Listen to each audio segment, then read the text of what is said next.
People? The stars at night are big and bright, deep in the heart of Texas. Well, I love the fact that the U.S. Senate is going after this Obamacare mandate, Genevieve Wood, and people are wondering, well, why are they doing that? How can they do that? Well, it is, after all, Congress is a purse stringer, right? The House specifically.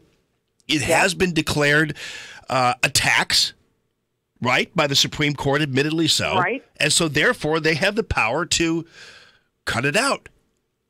No, they absolutely do. I mean, honestly, I think this is something they should have done probably, 6 months ago. Right. But better late than never. And it's only part of repealing Obamacare. But, the low estimates are that it would give them another probably $330 billion back in taxes that we currently are putting on the American people and saying, no, as opposed to penalizing you and taxing you via the mandate, we're going to take that back and work it into the tax package so we can give bigger tax cuts and reform to people. So that's one. And two, it's not working anyway. I mean, the reality is you have over 20 million people who either paid the penalty or found a way to get exempt from the tax or just simply didn't tell the IRS what their health care coverage status was. And in the past, you've been able to do that. You've been able to file your taxes and just not mention your health care status. But starting in 2018, if you don't put on your IRS reform whether or not you have health coverage and show proof of it, they aren't going to let you file your taxes and you'll have to pay the penalty. So, what people have been able to kind of dodge the bullet so far in a couple of different ways, increasingly they're not going to be able to do that. So, number one, a lot of people are avoiding the tax or finding ways to get around it, so it's not even doing what they said it was going to do in the first place. And number two, why shouldn't we have those dollars back to give people a break so they can buy the kind of health care that they want? Let me ask you this, Genevieve. I know you guys at Heritage Foundation and DailySignal.com, you guys have had to have crunched these numbers, and we still can't figure out whether or not there are going to be people who are going to see a tax increase. Right. Well, look, what we've said from the beginning, and of course, it will all depend somewhat on the final details of this, is there are going to be some people, if they hold on to the state and local tax deductions, which, again, are from people that would be in what are considered high-tax states. They have high state income taxes, high state property taxes. Currently, those people are able to deduct those taxes, those state taxes, from their federal taxes. Okay, most of the people that use that exemption tend to be what you would call upper income, over $200,000 individual filers and couples filing at that level. It's possible that if they aren't able to take that deduction, that they will not see the tax break that they have seen in the past.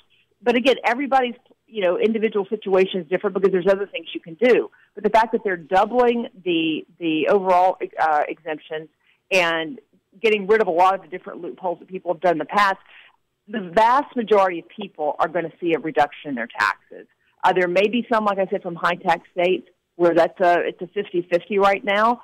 But here's the reality. Is it fair that everybody else has to pay higher taxes because certain states have high taxes and want to pass it on to everybody else?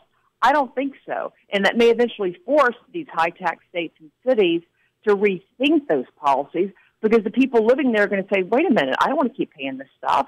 I used to get to write this off. If I can't write it off anymore, maybe I'm going to pay more attention to what my folks and the lawmakers in Albany or Sacramento or some of these high-tax state capitals are doing. Boy, I'll tell you, though, there are people with income levels above $200,000 who listen to this show and who voted for President Trump and who have been Republican their whole lives.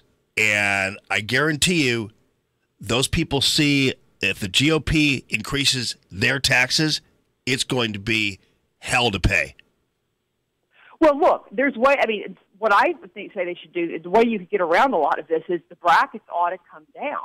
I mean, the Republicans originally went from, these 7 brackets to putting them down to 3. Then they added another one on the House side for higher income earners that would take more. Those brackets ought to come down. And if you were doing that, then the state and local tax deduction that I just talked about, would still have impact to the overall picture, but it wouldn't be meaning that folks that you just talked about would be paying higher taxes. But then you've got to get the brackets down. Right. So, we've heard Republicans say this is the biggest tax reform in history and so on. Well, it's not yet. I mean, the reality is, if you want to compare this to the early 80s and what the Reagan administration was able to do, when you compare, you adjust inflation and all that sort of thing, the Reagan cuts were certainly bigger than the ones that we're seeing here. Right. So right. if we want to go that way, then everybody would get a tax cut. So I would encourage those folks. It's not the answer is not to get rid of the state and local tax deduction issue. The issue is getting rates down across the board. It's not fair that people all over the country are paying higher taxes because people in high tax states are getting a break. Right. And then you have a situation where you have this, and I understand you can't do everything at once, but there's not a talk about spending. And so all this nickel and diming, and I disagree with Paul Ryan. I do believe they are picking winners and losers in the current configuration of the tax bill. But the problem now is that they're not talking about cutting spending. And so all we're talking about is, okay, so I'm going to have to pay higher taxes because these guys refuse to cut spending, and I have to continue to feed the beast. And that really is not going to go over very well if the GOP winds up raising taxes on Republican voters. It's going to be bad news. So it's going to be bad. Look, that'll be bad news, but it will also be bad news if they don't cut taxes.